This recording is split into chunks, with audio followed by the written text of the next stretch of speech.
Welcome back to my channel. I'm Hunter Sloan, and today we're going to be talking about how to do better kata. And this is mainly for competition. Better kata for competition, not for bunkai or application. So there's a few main points that make up kata. You got stances, you have knowledge of the kata, like how the patterns work, and you have technique and power. So power, where you ki where you're supposed to, you make sure that's strong, you don't draw it out too far, you don't make it too short. Your ki needs to be perfect, your stances need to be perfect, your technique needs to be perfect. Now there's no such thing as perfection. If so, we would have thousands of 10th degrees walking around. But I'm going to show you what my interpretation of as close to perfect as I personally can get and try to teach you how to get there. So, starting off, your stances are a key player in your kata or in your competition of that kata. When I went to Orlando, Florida and competed, there was 18 people in my division, I think, and I got first, and I think it was mainly because of my stances, because after you do a technique and you set your foot back down, that's where people lose stances a lot. It's easy to start off very strong in a very nice Zenkutsudachi forward stance, but if you do a front kick and set it down behind, chances are you're not going to put it in that same spot. So what I do a lot of drills focusing on stances, do a lot of exercises working on stances, mainly your quadricep muscles and your hamstring flexibility, and that helps your muscles memorize how that stance should be, so every time you set your leg down or you move into a different step, that stance will be there. Alright, so you start off in your front stance focusing on getting deep enough and straightening this back leg. A lot of times this back leg will be bent, or the heel will be a little bit off the ground while you're moving through your kata. That's a sign that you need to slow down and focus on putting that back foot flat.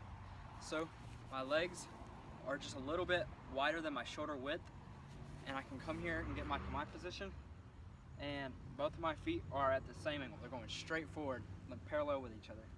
Here, my leg is bent, and I cannot see my front foot. If you can see your front foot, that's a sign that you need to bring your stances lower because they're too high right now. So right here, I can see my front foot, and this leg isn't as bent as it needs to be, but if I push it down, boom, I can't see it. That's a pretty good stance. I go a little bit lower just because it's more comfortable for me, and my kumite hand is going to be about 6 inches above my knee. This, instead of having it down here on your belt, should be on your ribs. So a lot of karateka do it here. On your ribs, looks a lot better for competition. Same goes for horse stance. If you're in a horse stance during a kata like basai, where you come here and you're doing these slow movements, it's important for those to be low, because if you're doing a kata and you're doing really good stances, then you move into your horse stance, and even if you're tired, if it looks bad, that's going to be detrimental to your grading.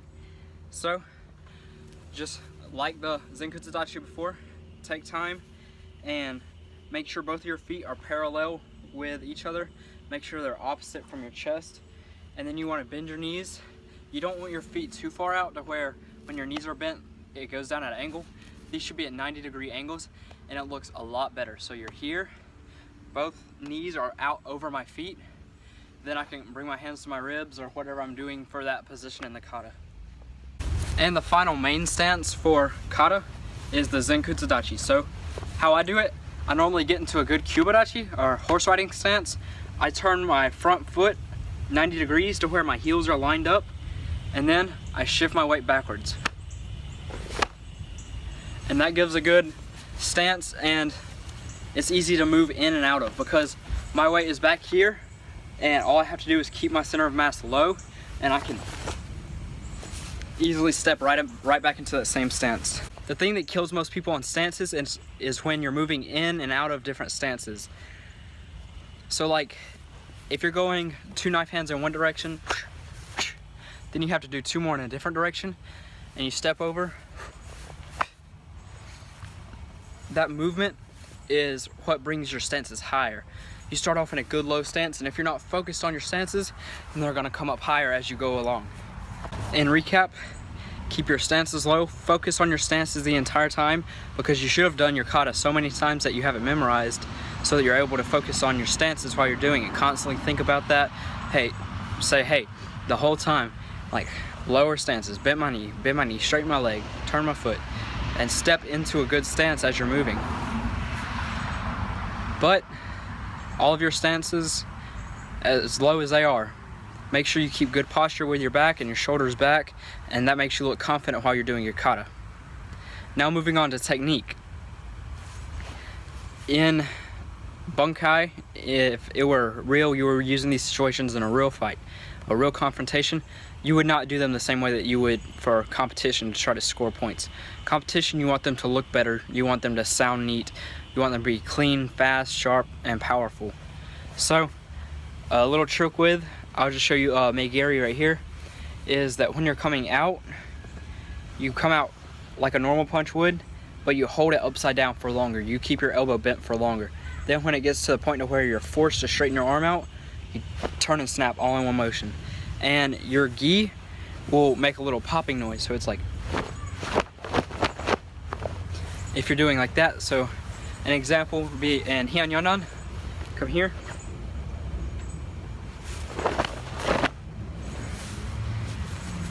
And that gives a really good sound. It stimulates the judges' sense of hearing. They can hear your techniques popping, so if they hear that popping, they're like, whoa, that must mean that he's doing it right. He must be doing it really hard. And that's the sad truth. So a little bit more in depth for that.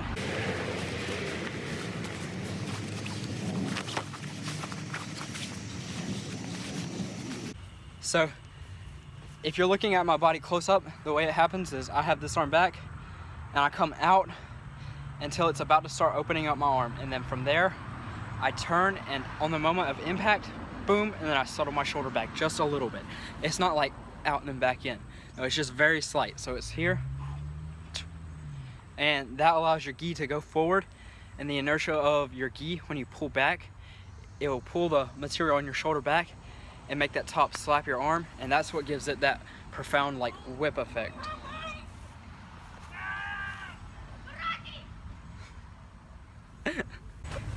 And this basic idea or application of how to do your techniques can be shown through a multitude of different techniques. It can be incorporated into kicks, knife hands, blocks, everything to that effect. So let's say we're doing a knife hand strike. We're here, then we come here, one, and then the last second you're gonna turn everything. You're gonna whip, turn everything, and make a little noise against your chest, so it's like right there, and that makes it sound a lot better. So here, there's a thing called broken rhythm in kata, and I've explained it a little bit before in one of my past videos, but in music there's rhythm. It's like dun dun dun dun dun dun. It's constant, and when you break that rhythm and change it a little bit, it gives your kata more character, and it gives it more distinguish between movements. It shows that you know the application of the kata outside of just the kata. So if I'm doing kwankudai or kankudai, I start low and this is slow. I follow it up, this part's fast, and then back slow. Do you know the reasoning for that? It's here, someone grabs my shoulders. I come up to break their grip, and then out to move their arms off of me. Here, slow, then you explode into the blocks. Block, block. Here, slow. It's someone's grabbing your shoulder and you're pushing them off of you while they're fighting you. Then you can strike, block, strike, block. With the blocks, you want to make sure everything's turning, everything's snapping like this. So you're coming out, a broad movement, and then boom, fast movement. So, and that just makes your technique look better. Your balance must be good. You should do practices balancing. But overall, the best way to train in kata is to apply all these different things, like power behind your techniques. Never do a kata soft. That perfect practice makes perfect kata, and if you're not practicing perfect, you're doing nothing but developing bad habits. So, taking all these into consideration, take the kata that you want to compete with, break it down into a couple of sections, and then drill those sections over and over and over. I'm about to show you impi, the way that I train personally for competition with impi, and hopefully it helps you.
So if you have a tricky part in the kata, kind of like an impi where you have to come down like that, you have to make that fall into that technique kind of fast, you should drill that over and over and over. So what I do is I'll start here and come back over and over and over until I get my technique down. If you have a kata jump, again, you need to drill that over and over and over. You need to break it down to its parts so that you get it as high as you want to. If you have one like I just did, you go here,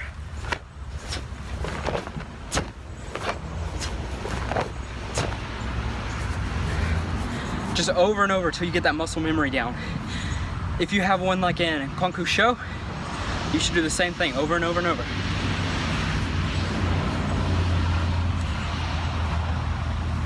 Getting your good Zenkutsudachi here. Lean into it a little bit so that this part of your body is in one straight line. Then you come out. And you do that again, over and over.